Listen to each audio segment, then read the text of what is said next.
दोस्तों, एक गोल जिसने सिर्फ मैच नहीं, एक इंसान की जिंदगी भी छीन ली। फुटबॉल में खिलाड़ी अपने गोल से हीरो बनते हैं, लेकिन क्या आपने कभी ऐसे फुटबॉलर की कहानी सुनी है जिसने सिर्फ एक ओन गोल किया हो और चंद दिन बाद उसे गोलियों से कत्ल कर दिया गया हो? एक ऐसी गलती जो जानबूझकर नहीं हुई थी, मगर उसकी कीमत एक मासूम खिलाड़ी को अपनी जान देकर चुकानी पड़ी। ये कहानी है कोलंबिया के अजीम दिफाई खिलाड़ी आंद्रेस एस्कोबार की। एक ऐसी कहानी जिसे आज भी फुटबॉल की तारीख का सबसे अलमनाक वाकया समझा जाता है। साल था 1994। अमेरिका में फीफा वर्ल्ड कप जारी था। कोलंबिया की टीम को उस टूर्नामेंट की मजबूत तरीन टीम्स में शुमार किया जा रहा था। दुनिया भर के माहिरीन का ख्याल था इस बार कोलंबिया ट्रॉफी जीत सकता है, कोलंबिया चैंपियन बन सकता है। मुल्क भर में जोशो खरोश था, हर शख्स अपनी टीम से बड़ी उम्मीदें लगाए बैठा था, मगर किसी को अंदाजा ही नहीं था कि यही वर्ल्ड कप कोलंबिया के लिए एक ऐसा जख्म छोड़ जाएगा जिसे आज तक भुलाया नहीं जा सका। 22 जून 1994 मुकाबला था कोलंबिया और अमेरिका के दरमियान। ये मैच कोलंबिया के लिए हर सूरत जीतना जरूरी था। स्टेडियम शायकीन से खचाखच भरा हुआ। मैच पूरी रफ्तार से जारी था। फिर आया वक्त 35वां मिनट। अमेरिका के खिलाड़ी ने बाएं जानिब से खतरनाक क्रॉस किया। कोलंबिया के मुहाफिज आंद्रेस एस्कोबार पूरी कोशिश कर रहे थे कि गेंद को क्लियर कर दें। उन्होंने अपना पांव आगे बढ़ाया, लेकिन किस्मत को कुछ और ही मंजूर था। गेंद उनके पांव से लगी, उसका रुख बदल गया और सीधी उनकी अपनी टीम के जाल में जा पहुंची।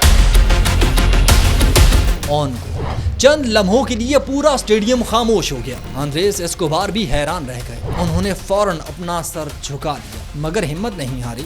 वो आखिरी लम्हे तक अपनी टीम के लिए लड़ते रहे, लेकिन मैच के इख्तिताम पर कोलंबिया 2-1 से हार गया। उस शिकस्त के साथ ही कोलंबिया का वर्ल्ड कप तकरीबन खत्म हो चुका था। हार के बाद पूरे मुल्क में गुस्से की लहर दौड़ गई थी। अखबारात हों, रेडियोज हों, टीवी चैनल्स हों, हर महफिल में सिर्फ एक ही बात हो रही थी, आंद्रेस एस्कोबार का ऑन गोल। मगर आंद्रेस ने हार मानने के बजाय आवाम के नाम एक पैगाम लिखा। उन्होंने कहा, जिंदगी यहीं खत्म नहीं होती, हमें आगे बढ़ना होगा। उन्हें यकीन था कि वक्त हर जख्म भर देता है, लेकिन उन्हें क्या मालूम था कि उनकी अपनी जिंदगी के सिर्फ चंद दिन बाकी रह चुके हैं।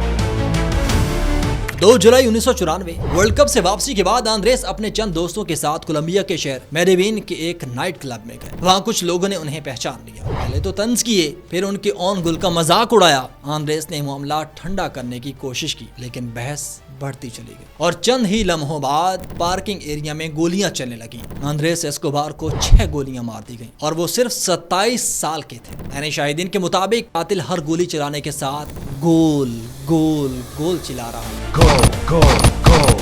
गोया वो उस बदकिस्मत ऑन गोल का मजाक उड़ा रहा। बाद में तहकीकात से मालूम हुआ कि ये सिर्फ खेल का गुस्सा नहीं था। उस जमाने में कोलंबिया में मनशियात के ताकतवर गिरोह और गैर कानूनी सट्टेबाजी का बहुत बड़ा नेटवर्क मौजूद था। वर्ल्ड कप के उस मैच पर लाखों डॉलर की शर्तें लगी हुई थी। कोलंबिया की शिकस्त से बहुत से ताकतवर लोगों का भारी नुकसान हुआ था और तहकीकात के मुताबिक यही माहौल उस होलनाक कत्ल की एक बड़ी वजह बना। उस कत्ल के इल्जाम में एम्बर्टो मोनोस कास्त्रो नामी शख्स को गिरफ्तार किया गया। अदालत ने उसे सजा सुनाई, अगरचे वो कई साल बाद रिहा हो गया। आंद्रेस एस्कोबार ने जानबूझकर ऑन गोल नहीं किया था, वो तो सिर्फ अपनी टीम को बचाने की कोशिश कर रहा था। लेकिन किस्मत ने उनकी एक गलती को उनकी जिंदगी की आखिरी गलती बना दिया। आज भी दुनिया उन्हें किसी ऑन गोल की वजह से नहीं, बल्कि उनकी शराफत, आजिजी, ईमानदारी और खेल के जज्बे की वजह से याद करती है। कोलंबिया में उनकी याद में यादगारें कायम की गई। शायकीन आज भी उनके लिए दुआएं करते हैं और उनका नाम हमेशा फुटबॉल की तारीख में इज्जत के साथ लिया जाता है। नाज़रीन, फुटबॉल में हर रोज गोल होते हैं, हर रोज ऑन गोल भी हो जाते हैं, लेकिन तारीख में शायद ही कोई ऐसा ऑन गोल हुआ हो जिसने सिर्फ मैच का नतीजा ही नहीं बल्कि एक इंसान की जिंदगी भी बदल दी हो। आंद्रेस एस्कोबार की कहानी हमें यह सिखाती है कि खेल सिर्फ खेल होता है और किसी एक गलती की सजा कभी किसी की जान नहीं होनी चाहिए।